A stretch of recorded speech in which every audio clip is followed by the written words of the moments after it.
This is how you can spend the perfect day alone in New York City.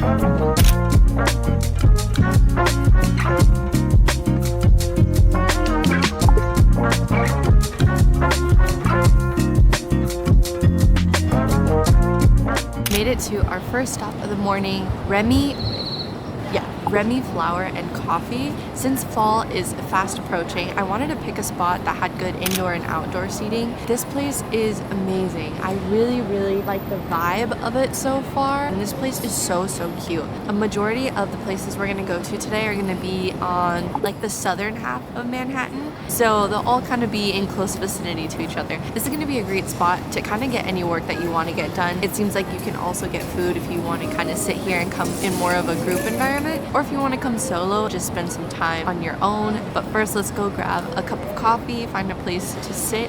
I need my coffee, so let's get some coffee.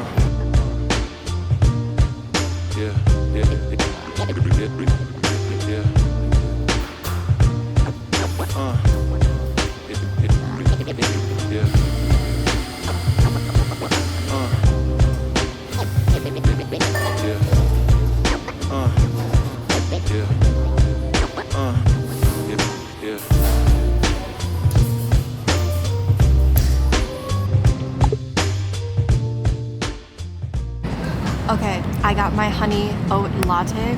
Now I'm gonna try it.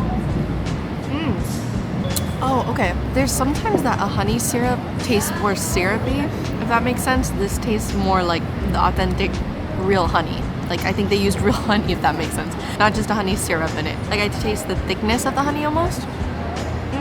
This is on 130 William Street, and it's in the Phi-Dye area. There's also what appears to be like a hotel right next door, which looks so cute and upscale, very upscale. Look at this hotel. Can you see that? If you find yourself in New York, whether you're on vacation or you're just looking for something to do on a solo day, I find that pouring into myself and doing things that make me feel good are what make me feel like I had a successful day alone. Whenever I have a day alone where I just end up feeling really self-conscious, really anxious. I feel like other people are judging me. Like, for example, right now I'm recording in public. I want to take the time to journal a little bit about my intentions for the day. I want to make sure that on my day alone, I don't call it quits early because I'm too scared of other people judging me or feel like other people are hanging out with friends and I'm not. I genuinely want to journal for a little bit and remind myself of the intention for today, which is to make sure that I'm really, truly doing this genuinely for myself. Let's journal for a little bit because we've got a lot of walking to do later. So we're gonna set this time up, relax for a little bit.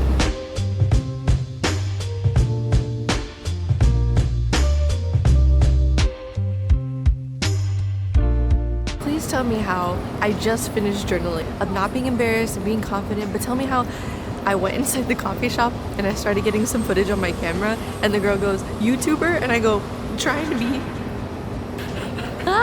I don't know if you guys know this, there's only like 3 more months left of 2024. I am really listening to this motivation of trying on a new identity and being the person that you're trying to be. That just proved to me like I need to say yes, I am a YouTuber because I am making YouTube videos. The point is that you always have to take on the identity of the person you're trying to be before reality catches up. And that's for anything, like whatever it is that you're studying right now, or maybe you're trying to be a content creator and you're on the grind. Literally people will look, but they don't truly care. They're just interested. That was a good learning lesson for me today. Okay, next we're gonna go to the Brooklyn Bridge, which is only a 7-minute walk away from the coffee shop that we just went to. Like, there's so much to do and to see. It's more of a sightseeing spot. There's lots of little shops to buy stuff. This is where you can also get really cute New York City gear. So let's go.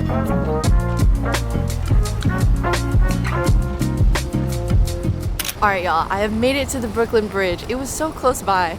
It's funny because there was a couple behind me that was talking about getting lost, and I get lost here all the time still. I use my phone for directions.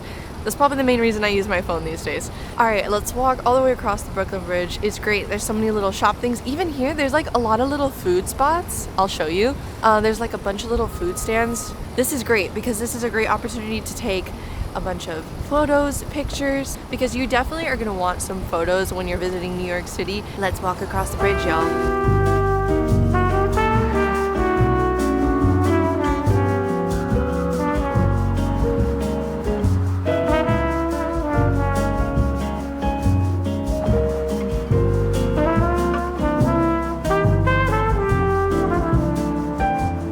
finally made it.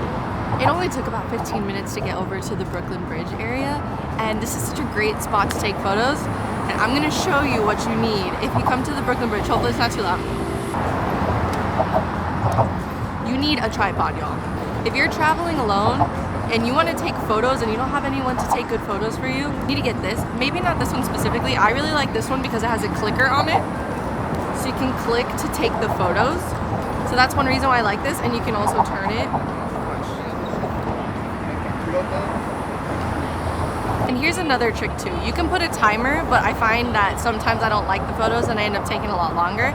So just put your phone on video, and then you can always just screen grab your photos so that you can take a bunch of different like poses and you can get the right lighting and stuff like that. So I'm just gonna set it to video mode and just basically take some photos that way.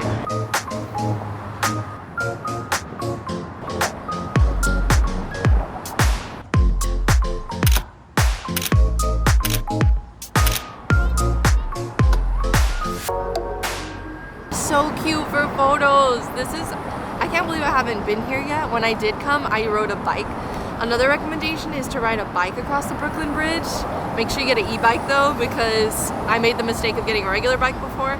Get an e-bike, take a ride across the bridge. It is like one of the most freeing things ever. In fact, my only experience with the Brooklyn Bridge is usually in movies. This is the bridge that like collapses.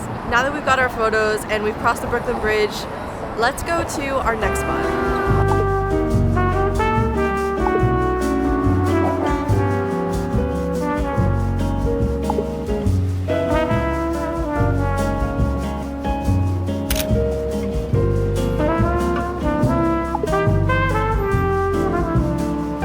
Just made it here to Ichiran. It's right over there. I found this place on TikTok as one of the best solo dining spots. If you're here alone and you're looking for a place to eat and you don't want some place that's like really overcrowded, feel a little bit nervous about dining alone, this is a really good spot for that.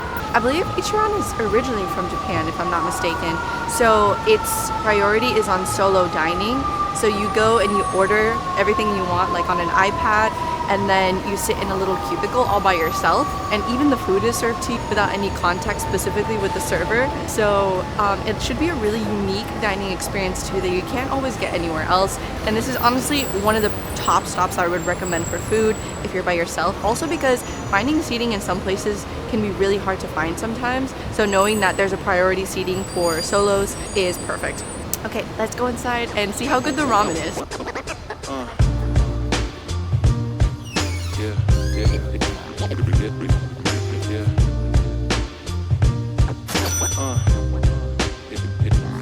And you can pick your own seat. Okay, water is gonna be better. Thank you.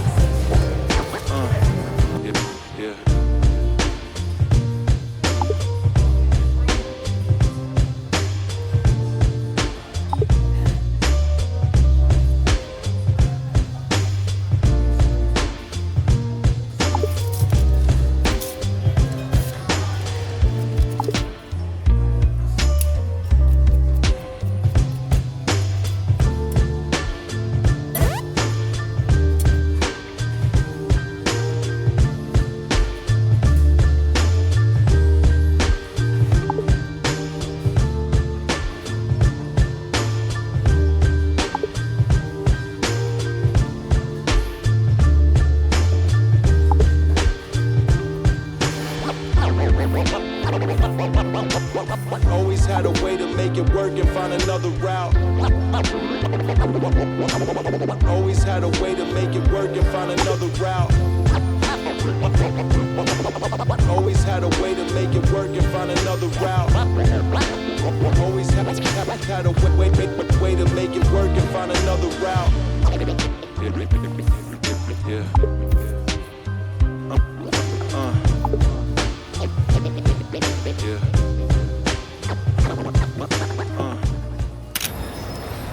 Alright, the next place we find ourselves at is the New York Public Library.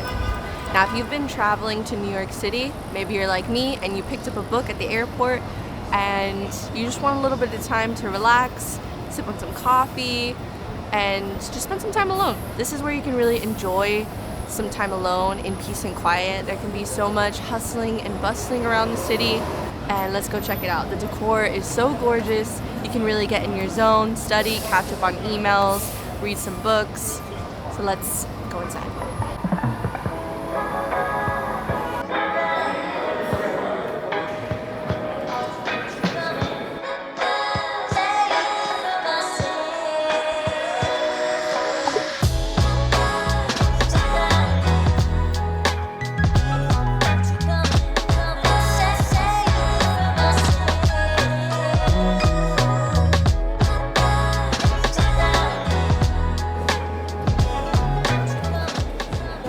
I did not realize that there's multiple floors in the New York Public Library, but wow, it's almost like a museum in here, like a gallery. You can spend so much time walking around looking at all the artwork. It does look like there's an area where you can go into the catalog room and actually sit down and study, but obviously there are quiet areas where they don't want people walking in and out frequently, so it seems like there's batches of people that can go in and out at a time. So there are actual quiet areas where you can study, but you can also walk around and just admire just the structure in general. It's so pretty.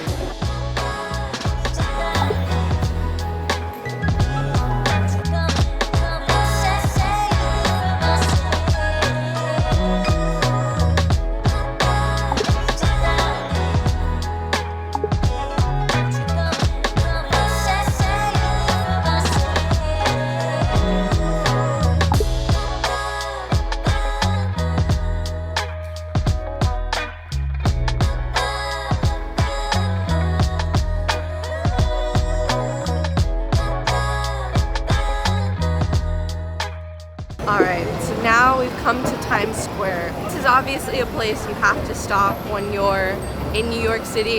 If you haven't been, it's a really great spot to take photos. You can get a whole bunch of cheap stuff. I would recommend getting a New York City hat. They're like $5. So definitely recommend that. And you know what? In the famous words of Miss Taylor Swift when talking about New York City, she said, just because it's cliche doesn't mean it's not awesome. And that's how I feel about Times Square. Beautiful during the day to take photos, but at night, you need to come at night. You have to see it all lit up.